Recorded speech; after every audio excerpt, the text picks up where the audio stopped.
नमस्कार दोस्तों, आज की कहानी छत्तीसगढ़ के पत्रकार मुकेश चंद्राकर की है। क्या हुआ उनके साथ, पूरी घटना आपको बताते हैं इस वीडियो में। 3 अप्रैल 2024 की बात है। 3 अप्रैल 2024 को एक नक्सलवाद हमला होता है नक्सलियों की ओर से। सीआरपीएफ के 23 जवानों की एक टुकड़ी होती है। उस टुकड़ी से नक्सलियों की डायरेक्ट मुठभेड़ हो जाती है। उस मुठभेड़ में एक एक करके धीरे धीरे 22 सीआरपीएफ के जवान शहीद हो जाते हैं। 23वां जवान जो होता है राकेश्वर सिंह मनहास नाम का, उसको नक्सली जो है बंधक बना लेते हैं, बंधक बना करके ले जाते हैं। अब बंधक बनाने के बाद ये खबर पूरे जो है इलाका में फैल जाती है। लोकल पुलिस को जब पता चलता है कि ऐसी ऐसी घटना हुई है, जिस 22 सीआरपीएफ जवान शहीद हो गए हैं, एक जवान जो है उसको नक्सलियों ने बंधक बना लिया है। पुलिस अपनी पूरी कोशिश करती है उस बंधक जवान को छुड़वाने के लिए, लेकिन पुलिस इसमें नाकाम रहती है। ये पुलिस से नहीं हो पाता है। जब ये पुलिस से नहीं हो पाता तो पुलिस जो है संपर्क करती है वहीं के एक लोकल पत्रकार मुकेश चंद्राकर से। मुकेश चंद्राकर को ये पूरी घटना पुलिस बताती है, ऐसी ऐसी बात है, 22 जवान जो है शहीद हो चुके हैं और 23वां जो जवान था राकेश्वर सिंह मनहास नाम का, उसको जो है नक्सलियों ने बंधक बना लिया है। इस तरह से जानकारी पुलिस जब उस लोकल पत्रकार मुकेश चंद्राकर को देती है तो मुकेश चंद्राकर बोलता है कि ठीक है, मैं इस मामले को देखता हूँ, अगर मुझसे बन सकता है तो मैं ज़रूर कोशिश करूँगा उस जवान को वहाँ से आज़ाद कराने के लिए। अब मुकेश चंद्राकर निकल जाता है उन बीहड़ों में, उस नक्सलवाद क्षेत्र में जहाँ नक्सली रहते हैं। वो जंगल में जाता है जहाँ हर तरह के जीव जंतु, सांप बिच्छू और जंगल में जगह जगह लैंड माइन बिछे हुए होते हैं। वो उन सब की परवाह न करते हुए फिर भी वो अपनी जो है जान को जोखिम में डालकर उस जंगल के लिए रवाना हो जाता है, चला जाता है। वहाँ जाने के बाद जब उसकी मुलाकात वहाँ नक्सलियों से होती है, वार्तालाप होती है, बातचीत होती है और कुछ भी करके नक्सलियों को मना लेता है वो पत्रकार मुकेश चंद्राकर। और उस बंधक जो जवान होता है राकेश्वर सिंह मनहास नाम का, उसको छुड़वाने में कामयाब हो जाता है, उसको सही सलामत छुड़वा करके ले आता है। दोस्तों, नक्सलवाद एक ऐसी चीज है जो अगर किसी जवान को बंधक बना ले तो उसके साथ बहुत बुरा बर्ताव करती है। बर्ताव ऐसा होता है, उसको ऐसी दर्दनाक जो है मौत देती है कि वो हम आपको इस वीडियो में बता भी नहीं सकते क्या क्या कर सकते हैं वो लोग। फिर भी ऐसे खतरनाक नक्सलवाद से वो पत्रकार उस जो है जवान को छुड़ा करके लाता है और ये खबर पूरे ऑल इंडिया में फेमस हो जाती है कि एक छोटे एरिया के छोटे से पत्रकार ने कितना बड़ा काम कर दिया था, कितने बड़े ऑफिसर को वहाँ से छुड़वा कर लाने में वो कामयाब हो जाता है। अब जो है उस पत्रकार को हर कोई पहचान रहा था, फेमस था अब वो पूरे जो है छत्तीसगढ़ में, पूरे जो है देश में। तो दोस्तों, इस वाक्य से हमने ये बताया कि मुकेश चंद्राकर कितने जुझारू और कितने ईमानदार, कितने जो है साहसी पत्रकार थे, कितने साहसी रिपोर्टर थे, किस तरह से उन्होंने उस जवान को छुड़ाया था और ऐसा काम करने के लिए कितना बड़ा साहस चाहिए, जो कि उस नक्सलवाद क्षेत्र में घुस करके और उनसे बातचीत करके उनको मना लेना बहुत ही, वाकई में बहुत ही साहस की बात थी। तो इस तरह से मुकेश चंद्राकर थे। उनके साथ जो घटना घटी है उसके बारे में बताते हैं। 1 जनवरी 2025 का दिन था, नया साल था। नए साल से पहले ही 31 दिसंबर को मुकेश के एक कजन का फ़ोन आता है मुकेश के पास और वो कहता है कि मुकेश यार, क्यों ना नए साल की पार्टी मनाई जाए। तुम ऐसा करो यार, बीजापुर के यहाँ चट्टानपुर इलाके में आ जाओ, यहाँ नए साल की पार्टी मनाते हैं, नया साल धूमधाम से मनाते हैं। तो मुकेश चंद्राकर उसको मना करते हुए बोलते हैं कि मैं 31 दिसंबर को अपने घर रहता हूँ, मैं 31 दिसंबर की पार्टी में शामिल नहीं हो सकता हूँ, मैं नहीं आ पाऊँगा। उसके बाद जो है 31 दिसंबर गुजरता है, नया साल आता है। मुकेश अपने घर वालों के साथ नया साल जो है मनाता है, सब कुछ ठीक चल रहा था। अब जो है 1 जनवरी 2025 को फिर से उसी कजन का फ़ोन आता है और वो कहता है कि यार मुकेश, अब तो आ सकते हो ना, घर वालों के साथ तो तुम्हारा नया साल मन गया, आ जाओ तो हम लोग भी अच्छे से नया साल मनाते हैं। मुकेश को कोई अंदाज़ा नहीं था वहाँ उसके साथ क्या होने वाला था, क्या नहीं। मुकेश का कजन था, उसके भरोसे मुकेश जो है बीजापुर के उस चट्टानपारा इलाके के लिए रवाना हो जाता है। मुकेश उस दोस्त, उस अपने कजन के पास नया साल मनाने के लिए, नए साल की पार्टी में शामिल होने के लिए चला जाता है।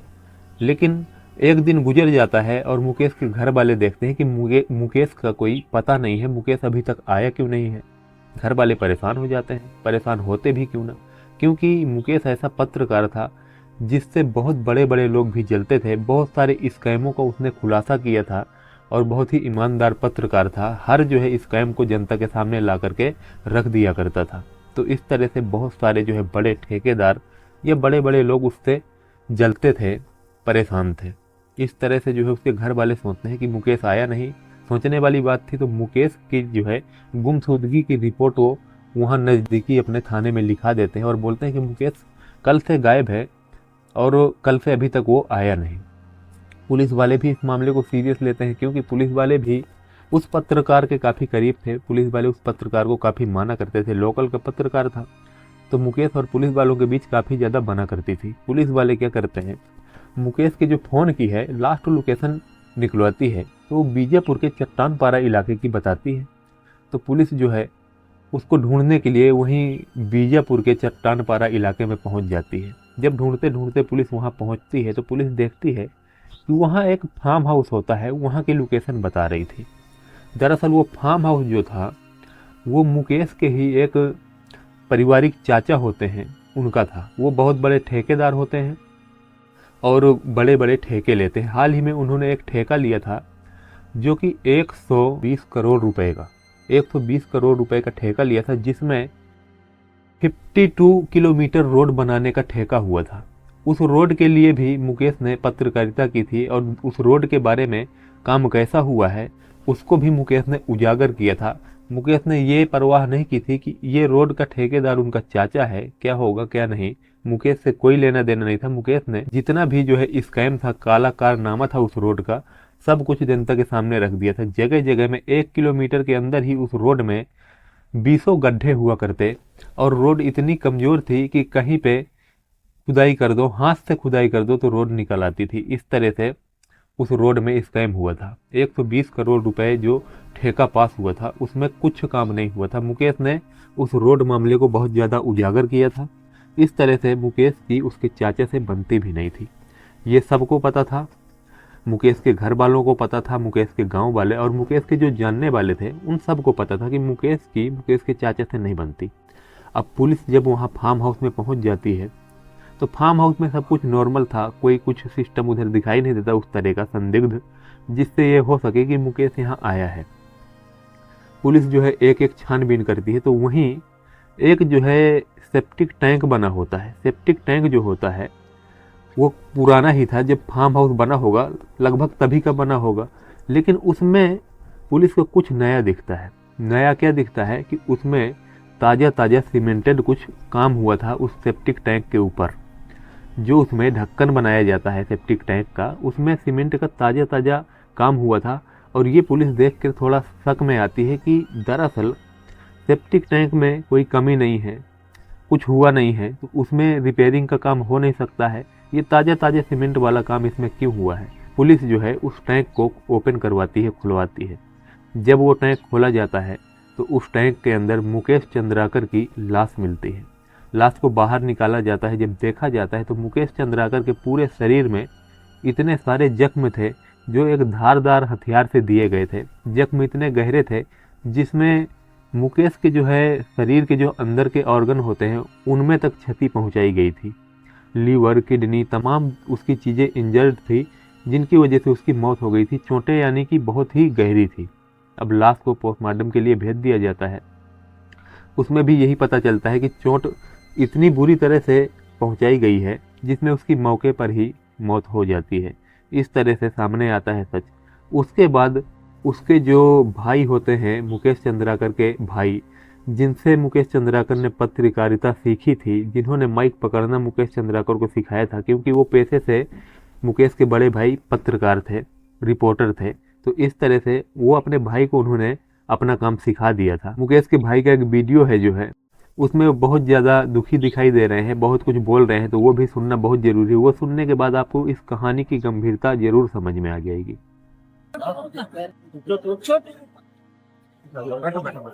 सॉरी, मैं जानता हूँ, बुरा लग रहा है। चलो, मेरे को पता है ये बात, अंदर में मेरे को पता है। कलेजे का टुकड़ा है।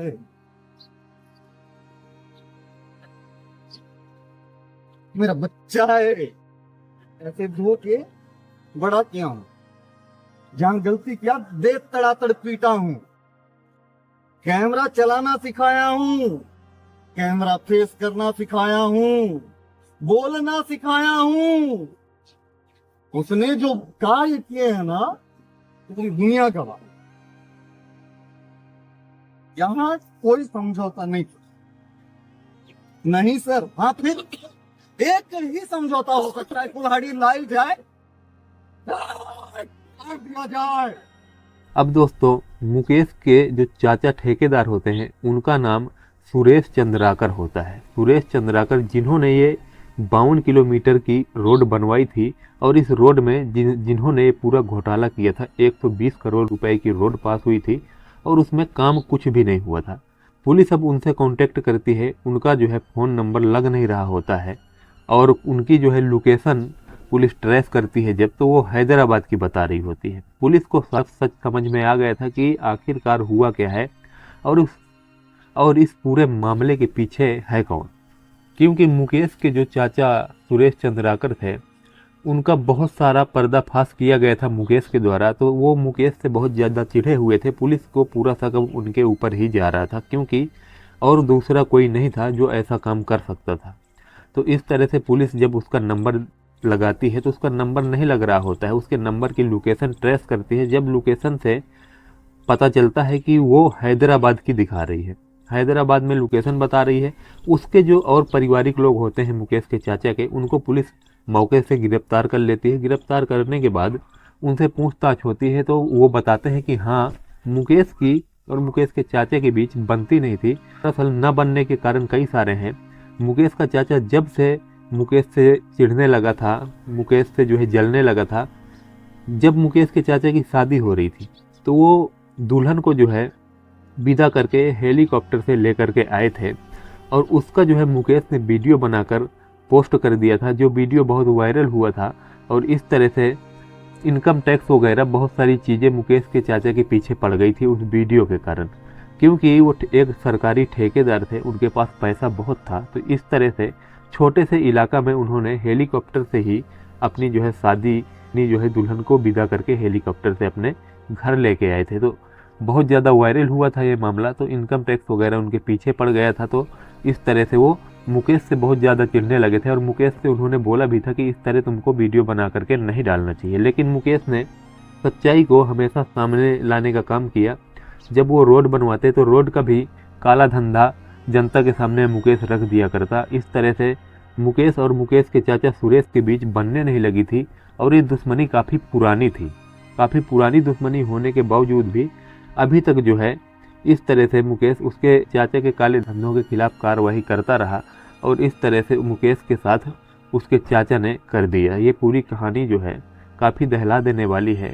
उसके बाद जो है पुलिस क्या करती है, पुलिस हैदराबाद जाती है, हैदराबाद से मुकेश के चाचा को गिरफ्तार करती है। तो मुकेश के चाचा सब कुछ कबूल लेता है कि हाँ, ये पूरा काम उसी ने किया है, इस तरह से किया है। उसने अपने एक दोस्त जो मुकेश का कजन होता है उससे फ़ोन करवाकर मुकेश को बुलवाया था वहाँ, और मुकेश के साथ ऐसी ऐसी घटना को अंजाम दिया गया था। मुकेश एक छोटे से एरिया का पत्रकार जरूर था, लेकिन काम उसने ऐसे बड़े बड़े पत्रकारों वाले किए थे जो कि बड़े पत्रकार भी करने से डरते। इतने बड़े स्कैमों का खुलासा बिना डरे हुए इतने बड़े बड़े लोगों के खिलाफ कार्रवाई कर देते थे और उनके जो है मन में जरा भी डर नहीं रहता था कि उनके साथ क्या हो सकता है। इतना निडर और इतना साहसी पत्रकार, एक छोटे से एरिया से आने वाला, बहुत बड़ा उसने काम किया था, लेकिन किस्मत को कुछ और ही मंजूर था। उसके साथ बहुत ही गलत हो जाता है। अब उसकी फैमिली बहुत सदमे में है और इसमें जितने भी दोषी हों, हम चाहते हैं कि उन सब को जो है जो सज़ा बनती है उनकी, वो सज़ा उनको ज़रूर देनी चाहिए और इस तरह से मुकेश को न्याय मिलना बहुत ज़रूरी है। तो दोस्तों, ये वीडियो बनाने का उद्देश्य हमारा किसी की भावनाओं को ठेस पहुंचाना या आहत करना नहीं था। हम ज़्यादा से ज़्यादा लोगों को जागरूक करने का काम करते हैं और एक कहानी पहुंचाने का काम करते हैं। कहानी अगर पसंद आई है तो वीडियो को लाइक ज़रूर से कर लें, चैनल को सब्सक्राइब कर लें ताकि हमारे हर एक वीडियो का नोटिफिकेशन सबसे पहले आप तक पहुँच सके। तो चलिए, ऐसे ही नेक्स्ट स्टोरी में फिर से मिलते हैं। तब तक के लिए जय हिंद, जय भारत।